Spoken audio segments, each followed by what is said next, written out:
আমরা হচ্ছে কটনের স্ট্রাকচার পর্যন্ত পড়েছিলাম, রাইট? এবং পলিস্টার নিয়ে আলোচনা করেছিলাম গত ক্লাসে। আজকে আমরা গুরুত্বপূর্ণ কিছু ফাইবার নিয়ে আলোচনা করবো, যে ফাইবারগুলো আমাদের জন্য মানে নতুন নতুন আর কি। তোমাদের বলা হয়েছিল যে যতগুলো ফাইবার আছে সবগুলো ফাইবারের মধ্যে কোন ফাইবারটা সবচেয়ে ডিমান্ডেবল বলা ছিল? কটনটা আছে, বাট কার্বন ফাইবারের কথা বলেছিলাম, রাইট? মনে আছে কিনা? মনে আছে? মনে আছে কার্বন ফাইবারের কথা? কার্বন ফাইবার ভুলে গেছি না? সবথেকে দামি ফাইবার হচ্ছে কার্বন ফাইবার। সবথেকে দামি ফাইবার কি? Carbon fibre. স্যার এটা সবচেয়ে বেশি পাওয়া যায় না? কোনটা? কার্বন ফাইবার পাওয়া যায়, তাও কেন এত দামি? সব জায়গায় ব্যবহার করা যায়। এখন এটার গাঠনিক স্ট্রাকচার, পলিমারিক স্ট্রাকচার এগুলো আরো ভিতরে ডিটেইলস করতে হবে, বুঝিয়ে গেলে তো তোমরা বুঝতে পারবে সমস্যা নেই। এটা হচ্ছে মাস্টার্সে পড়া হয়। এই যে স্ট্রাকচারগুলো আছে ফাইবার আইডেন্টিফিকেশনের ডিটেইলস পড়া হলো মাস্টার্সে, যেমন আমি কিছুদিন আগে করে এসেছি। তোমাদের ওদিকে গেলে তো ভালো হবে, বুঝছো? বুঝবা। আচ্ছা, কটন টেস্ট কিভাবে করা হয়? দুইভাবে টেস্ট করা হয়। আজকে আমরা পড়ব হচ্ছে কটনের আইডেন্টিফিকেশন। কি করব? কটনের হচ্ছে আইডেন্টিফিকেশন। কটনের কি? আইডেন্টিফিকেশন। কয়ভাবে করা হয়? কটনের আইডেন্টিফিকেশন দুই ভাগে করা হয়। কয়ভাবে করা হয়? দুই ভাগে করা হয়, ঠিক আছে? কয়ভাবে করা হয়? দুই ভাগে। একটা হচ্ছে ফিলিং টেস্ট আর একটা হচ্ছে বার্নিং টেস্ট। একটা কি? এটা হচ্ছে বার্নিং। আচ্ছা, কটনটা হচ্ছে দুই ভাবে ফিল করা যায়। একটা হচ্ছে কি বলতো? একটা হচ্ছে ফিলিং টেস্ট আর একটা হচ্ছে burning test. Feeling test that means হচ্ছে আমরা যখন কাপড় কিনতে যাই, কাপড়ে কি দেখি বলতো? হ্যান্ড ফিল ভালো।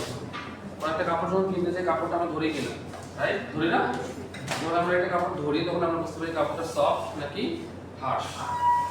আর আমরা সবসময় কি কমফোর্টেবল কাপড়টা ইউজ করার ট্রাই করি। সো আমরা যখন দেখবো যে কাপড়টা কি সফট, তখন আমরা বলবো এটা হচ্ছে কটন কাপড়, ঠিক আছে? এটা কি কাপড়? কটন কাপড়। কারণ আমরা সবথেকে বেশি কি কোন কাপড়টা ব্যবহার করি? কটনটা। কটন আমরা অলরেডি কটন নিয়ে অনেক আলোচনা করে আসছি, আমরা বুঝতেছি কটনটা কেন বেশি ব্যবহার করা হয়। দুই নম্বরটা হচ্ছে বার্নিং টেস্ট। দুই নম্বরটা কি? Burning test. Burning test. Burning মানে কি? পোড়ানো। এই বার্নিং টেস্টের জন্য সালফিউরিক অ্যাসিড ব্যবহার করা হয়। কি অ্যাসিড ব্যবহার করা হয়? Sulphuric acid. কি ব্যবহার করা হয়? Sulphuric acid. এটার সঙ্গে ইন্টার রিলেটেড যে একটা বিষয় আছে, তোমাদের আমি পড়াইছিলাম, এটা পিসি, তাই না? পিসি মানে কি? Polyester cotton. পলিস্টার এরকম পড়ানো হয়েছিল। দেখো তোমাদের মনে আছে কিনা কথা না, তোমাদের মনে আছে কিনা দেখো, এই পলিস্টার কটনে কোন পার্টটা আগে ডাইরেক্ট করা হয়? তোমাদের পলিস্টার পার্টটা আগে ডাইরেক্ট করা হয়। কেন বলা হয়েছিল? পলিস্টারের পরিমাণ বেশি থাকে আর পলিস্টারের টেম্পারেচার বেশি লাগে কটনের তুলনায়। রাইট, এটা বলা ছিল যে পলিস্টার ডাইং করার জন্য টেম্পারেচার লাগে 135, আর সেখানে কটনের জন্য কত লাগে? 135 ডিগ্রি সেন্টিগ্রেড, আর এটার জন্য লাগে হচ্ছে 60 ডিগ্রি সেন্টিগ্রেড। মতান্তরে রিঅ্যাকটিভ 80 পর্যন্ত করা যায়। এটা কোন পর্যন্ত করা যায়? রিঅ্যাকটিভ টাইম হচ্ছে যদি আমরা ব্যবহার করি সেটা 80 ডিগ্রি পর্যন্ত। আচ্ছা 80 ডিগ্রি দিলে কিছু হবে না, কিছু হবে না। এই রিঅ্যাকটিভ পর্যন্ত করা যাবে, মানে রিঅ্যাকটিভ টাইমটা 80 পর্যন্ত করা যাবে। এখানে দেখো পড়ার একটা বিষয় আছে, তাই না? যদি আমি এই পার্টটা আগে করে ফেলি তখন কি হবে বলতো? কাপড়টা পুড়ে যাবে, কাপড়টা সহজে পুড়ে যাবে। তুমি চিন্তা করে দেখো, কটন কাপড়টা আগুনে ধরলে খুব সহজে কি হয়ে যায়? পুড়ে যায়, তাই না? কি হয়ে যায়? পুড়ে যায়। পুড়ে যাবে, নট মেল্ট, মানে একবারে কি হবে না বলতো? পুড়ে যাবে, নট মেল্ট, একবারে কি হয়ে যাবে? সেটা গলে যাবে না, কিন্তু এটা কি হয়ে যায়? কাপড়ের অংশগুলো পুড়তে থাকে। এটার জন্য কি ব্যবহার করা হয়? এটার জন্য অনেকগুলো জিনিস ব্যবহার করা হয়। একটা হচ্ছে মাইক্রোস্কোপ লাগে, দুই নম্বরটা হচ্ছে কেমিক্যাল টেস্ট হিসেবে ব্যবহার করা হয় হচ্ছে সালফিউরিক অ্যাসিড লাগে, তিন নম্বরটা হচ্ছে কালারিং উইথ ডাইস্টার সলিউশন, একটা সলিউশন ব্যবহার করতে হয়। এখন আমরা কথা হচ্ছে কেমিস্ট্রি যদি তোমরা পড়ো, তোমাদের সলিউশন বুঝো। 1% সলিউশন মিন্স কি আসলে? এটা খুবই কাজের একটা জিনিস। তোমরা কেমিস্ট্রি যখন পড়বা, যেহেতু রিঅ্যাকশন তোমাদের লাগবে, 1% সলিউশন মিন্স কি আসলে? 1 গ্রাম die 100 ml। Yes 1% solution means হচ্ছে 1 গ্রাম হচ্ছে ডাইয়ের সাথে আমরা কি করব বলতো? 100 ml অথবা 100 সিসি ওয়াটার দিব। 1 গ্রাম কি হবে? তাহলে 1% সলিউশন মিন্স হচ্ছে 1 গ্রাম ডাই তার সাথে 100 ml ওয়াটার যদি আমরা যুক্ত করি তখন কি হবে বলতো? 1% সলিউশন। 1 গ্রাম ডাইয়ের মধ্যে কি রং হবে? রং। ডাই মানে হচ্ছে কি রং হচ্ছে। আচ্ছা 2% সলিউশন দ্যাট মিন্স হচ্ছে 2 হবে 200 গ্রাম ডাই আর 100 ml। 3% সলিউশন মিন্স বুঝতেছো তো আমাদের পরিবর্তে সেম থাকবে ইয়েস ঠিক আছে ওকে এখন কথা হচ্ছে সালফিউরিক অ্যাসিড ব্যবহার করার উদ্দেশ্য কি এখন আমার কথা হচ্ছে তোমাদের মনে প্রশ্ন আসা উচিত যে স্যার অনেক অ্যাসিডই আছে বাট শুধুমাত্র সালফিউরিক অ্যাসিডই কেন ব্যবহার করলেন কটনের জন্য মনে রাখবা কটনটা সালফিউরিক অ্যাসিডে সবচেয়ে বেশি ডিসলভ হয় সবথেকে বেশি ডিসলভ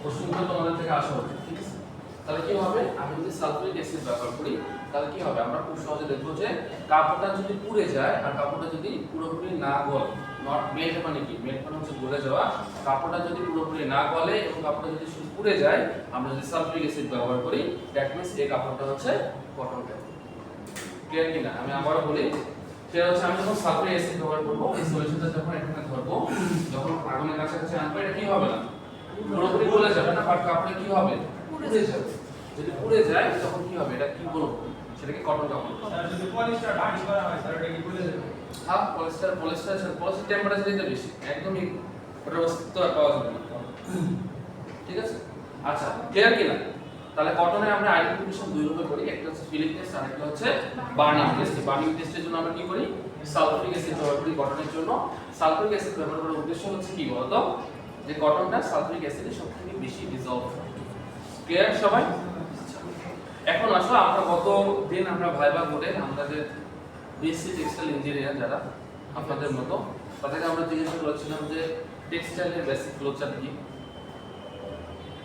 তারা পারে টেক্সটাইলের বেসিক ফ্লোচার্ট কি তারা পারে আমি আপনাদের প্রথম শুরুর দিন ক্লাসে আমি টেক্সটাইলের ফ্লোচার্ট করেছি মনে আছে সবার যা পড়াইছি আজকে থেকে কখনো ভুলবেন না টেক্সটাইলের ফ্লোচার্ট কি ছিল বলুন তো আমাকে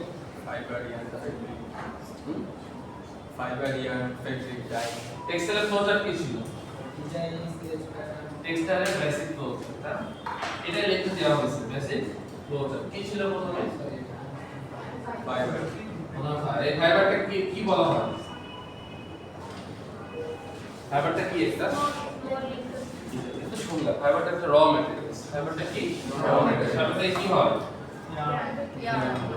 তারপর খুবই দুঃখজনক কথা তাদেরকে ধরা হয়েছিল যে ইয়ান কয় প্রকার আমাদের এটা জানা দরকার যে ইয়ান আসলে কি আমরা টেক্সটাইলে বলতেছি বেসিক টেক্সটাইল আমরা জানি ইয়ান কি সুতা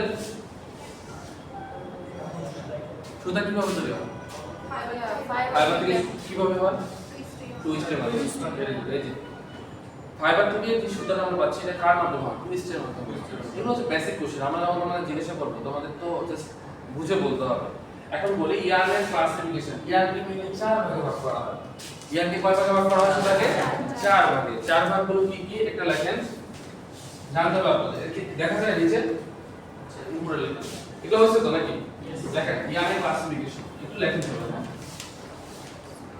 ইয়ানের মেইন ক্লাসিফিকেশন এটা আলাদা আলাদা করে দেয়া আছে বাট আপনারা এটাই লিখবেন ইয়ান ক্লাসিফিকেশন ইয়ান ক্লাসিফিকেশন তাহলে ইয়ান ক্লাসিফিকেশন তাহলে কি হবে চার ধরনের কয় ধরনের স্যার চার ধরনের একটা হচ্ছে কম্পিয়ান COM কাউন্ট ইয়ান না বুঝতে পারলে আপনি জিজ্ঞাসা করবেন ঠিক আছে কাউন্ট দুই নম্বরটা হচ্ছে কার্ডেড দুই নম্বরটা কি কার্ডেড ইয়ান তিন নম্বরটা হচ্ছে রোটর ইয়ান তিন নম্বরটা কি তিন নম্বরটা হচ্ছে রোটর ইয়ান চার নম্বরটা হচ্ছে পিসি আর হচ্ছে পিসি আর সিবিসি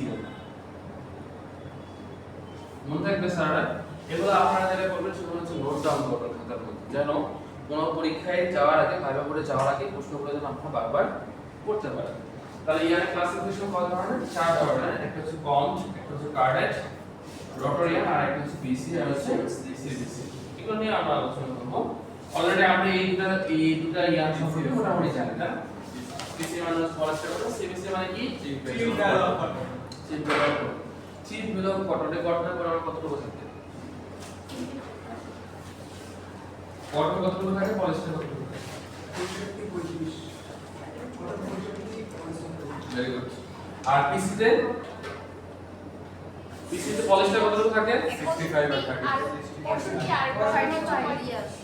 তোমরা মনে রাখবে এগুলো ভেবে ভেবে তোমাদের জিজ্ঞাসা করা হয় তোমাদের বড় ভাইরা এর পাঁচটা মতান্তরে কি বলা হয়েছিল স্যাররা? মতান্তরে বলা হয়েছে 60-40 তাই না? কি বলা হয়েছিল? 60-40। এটাও লিখলেও কোনো ভুল নেই। সো কনফিউশন কিছু নেই। ক্লিয়ার কি না? কারণ পারা যাবে। ইয়ান কয় ভাগে ভাগ করা হয়? দেখে বলো। কয় ভাগে? এইবার বলো 4 প্রকারের নাম কি কি?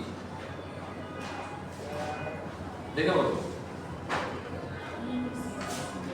পাম্প, কার্ডেড, রোটর, পিসি অথবা ক্লিয়ার কি না? আচ্ছা এখন আসো আমরা হচ্ছে জুট ফাইবারে চলে যাব। এই পর্যন্ত ক্লিয়ার সবাই? এখন আসো জুটে চলে যাব।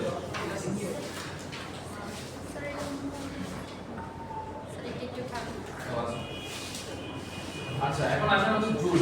এখন আসো জুট। জুট কি আসলে? বাংলাদেশের ফরিদপুর ভাষা কার? ইউএসএর ফরিদপুর ভাষা। আপনার ভাষা ফরিদপুরে না? আচ্ছা ফরিদপুরে বেশি পাট হয়? পাটই তো নেই। সবথেকে বেশি পাট হচ্ছে ফরিদপুর, ময়মনসিংহ, এগুলোতে হয়। উত্তরবঙ্গেও হয় কম বেশি। আচ্ছা জুট আমরা জানি জুটের মেইন উপাদান আমরা কি কি আছে? জুটের মেইন উপাদান হচ্ছে সেলুলোজ। সেলুলোজ থাকে, সেলুলোজের পরিমাণ থাকে হচ্ছে 65। জুটটা কি? জুটটাও একটা ন্যাচারাল ফাইবার। এগুলো কিন্তু বৈশিষ্ট্য। জুট কি? এটা ন্যাচারাল ফাইবার। ফুট করে আমরা ভালোভাবে জিজ্ঞেস করি কিছু ন্যাচারাল ফাইবারের एग्जांपल দাও।